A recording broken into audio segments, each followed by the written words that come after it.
They have to demonstrate the principles of the practice model in their own work. I had the great experience of being in a meeting with Bobby, and he demonstrated this family-centered practice right in the meeting. You know, when we talk about doing our work and moving our work forward and moving out of isolation and siloed work, you know, when you're proposing something or when you're asking the family to commit to something, you don't make the decision in isolation. You bring the family to the table and talk about the decision and get their input in that decision. That's how we begin to get folks to own the practice model in the direction that we're going. And he modeled that in the meeting. So the leader has to be able to model it, align it in all the training that's necessary in all review processes, and have a consistent message so that if I'm talking to the assistant that answers the phone at DFACS, if someone calls the hotline, they know the practice model too, and they know the tenets that support it. We have to have pace in the implementation. It takes a long time to implement a practice model, a robust one. There has to be a measured rollout. The suggestion really is to roll it out by county. You know, select a couple of counties to roll out first, you know, do your training, implement practice coaching, but you also have to be flexible and be able to evolve. What you start out in a practice model, sometimes you know how you say you're going to do this, this, and this, and then you kind of get into it, and then you make the decision, okay, these 5 things were great, but this 6th thing, if we want to make sure that it's ultimately going to improve outcomes for children and families, we need to be able to make some adjustments to it in real time. So we have to have flexibility, and we have to be able to evolve. And we have to be inclusive and transparent underneath that leadership driver. That means all of our stakeholders need to be involved. Staff, regions, counties, local offices, stakeholders, and the community needs to buy into the practice model. Our other systems, our judges, our attorneys, our providers, our foster parents, they have to believe in the practice model and support it, because it's not just the departmental staff that will be executing it in practice. We want our stakeholders to embrace it as well too. If someone calls you on the phone and says, well, did you hear about what just happened at DFACS? You'll be able to turn around and say, did you know that, however, through the practice model, they're doing X, X, and X, and the rollout in the communities is this, and this is what will happen as a result of implementing the practice model. Imagine if we were all saying that. Imagine if foster parents were articulating that to other to-be foster parents, or those parents that are highly frustrated and want to call you and give you the 7-day notice. Imagine if we had champion foster parents that were helping to articulate the vision and the mission of the organization, bolstered by the practice model. You have to have leadership as drivers. You have to have families and youth involved. They have to own the practice model too. I could be mad as all get out if you came to my door wanting to investigate me, but if I know that the work is quality, I always ask folks, is this a system that you would want your child to come into? Would you want you to be your child's worker? I ask that in a lot of trainings that I do, because I don't make folks raise their hand. I said, you know, let's just have a little internal reflection. However, if you answered no to that, then we need to be a part of the solution of how we turn that around. You wouldn't want to work for an organization that you wouldn't even want your own child to come into, because children come into the system for a variety of reasons. It doesn't always have to be the most serious of abuse and neglect.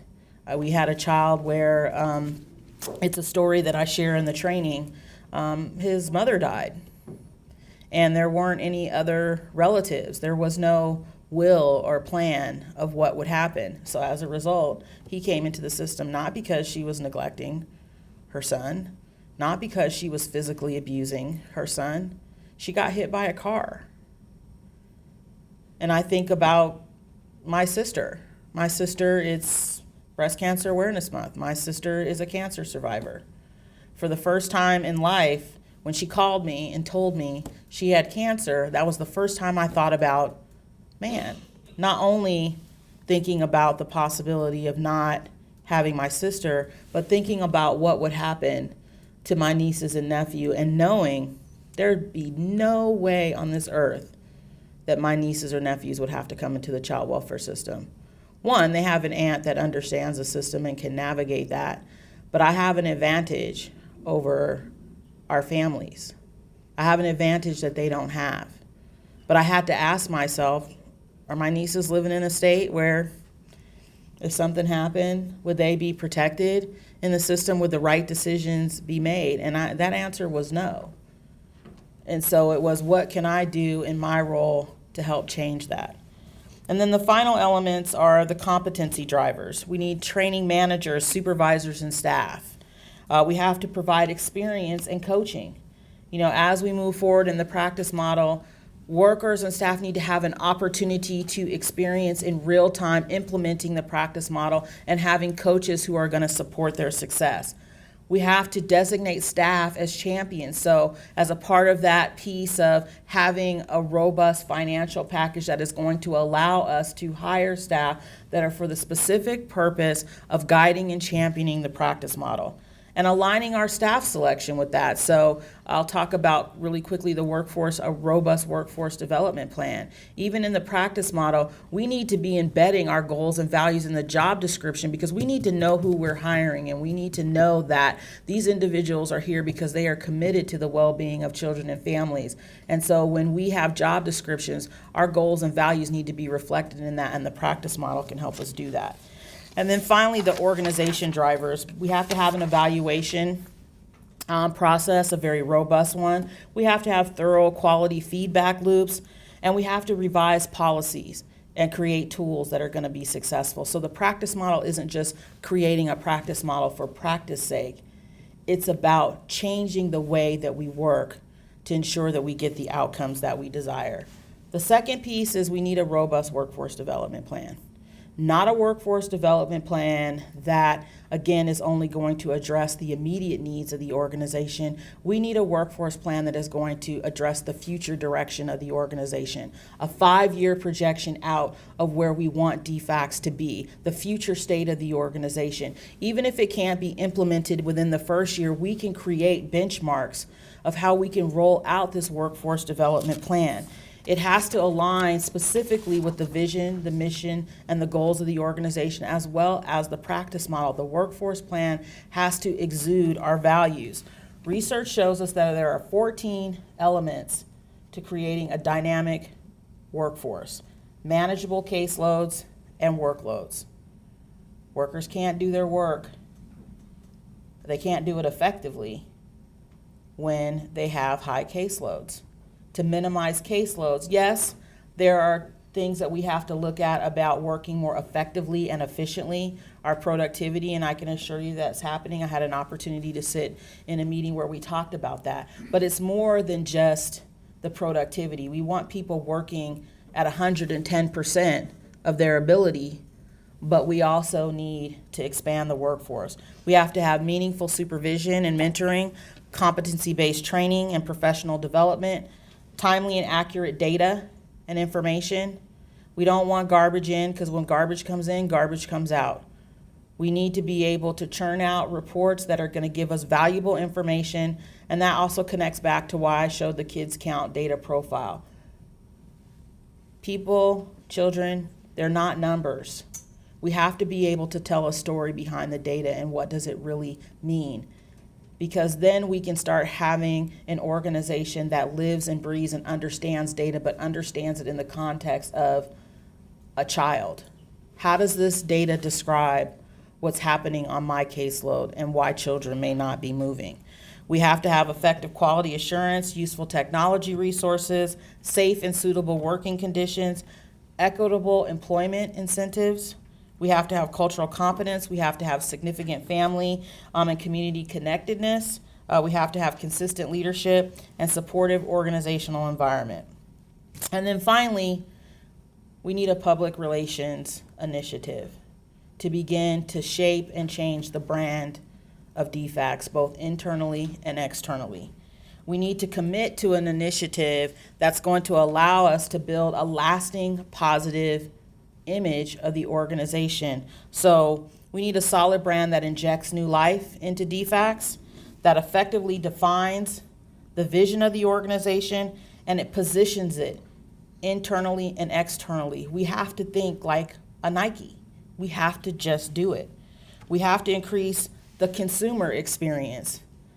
How do our clients interact with us? How do they perceive us? How do the staff feel about us and the larger community? So we have to increase their awareness and their satisfaction with their experience. We have to be fast and timely, and we have to be quality. We have to have families coming in and saying, despite the reason why I'm here, the service that I received when I was here was exceptional. And then we have to showcase the department's personality. We have to begin to tell positive stories. DFACS isn't all about what's not working. There are actually families and children who have been better off because they came to the attention of the department. And when they left, they had positive permanency. When they left, we sheltered them from a situation that could have been harmful. But we have to be able to tell those stories, and we need all of our community partners to be able to share those stories so that we can overshadow the negative pieces. We need to be transparent because not all systems work effectively 100% of the time. Every system has their challenges, but we seem to be so much better at articulating what's not working as opposed to articulating what is working. So creating that positive awareness, and really this initiative needs to help us create a sound long-term and short-term strategic branding approach for the organization. So as I said, we need to be the Nike of child welfare. And my last two pieces are just really quickly the way forward to do that. So one, we need a clearly stated vision. So I talked about earlier the state of child welfare. We want a state-of-the-art child welfare system. We have to ask ourselves, what does that look like? And we need to begin to define that.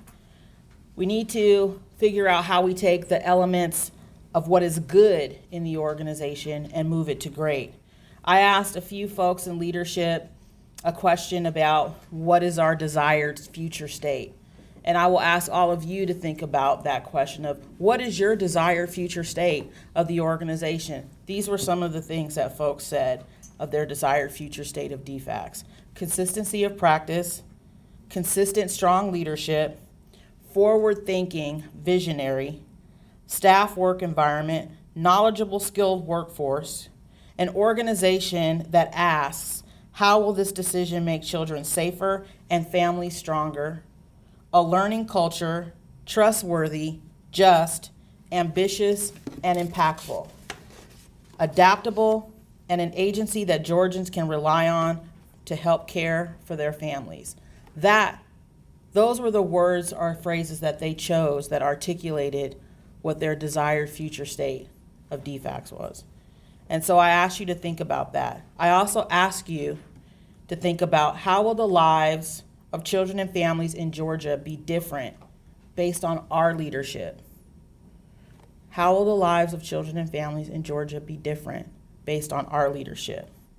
Some folks said children will be safer and well supported with their families. Families will be better supported and feel stronger as a result of our intervention. So we have to create a clear vision that articulates that, because once we do that, we will know the direction that we need to be moving towards to achieve those things. And how we do that is we create a blueprint. So we craft the vision. We need to develop long-term and short-term goals. We need to outline the activities and efforts, and along with the timeframes and benchmarks that are going to help us get to those long-term and short-term goals, which ultimately help us get to the vision. And we have to outline resources, both human capital and financial, necessary to achieve the efforts, outcomes, and the vision.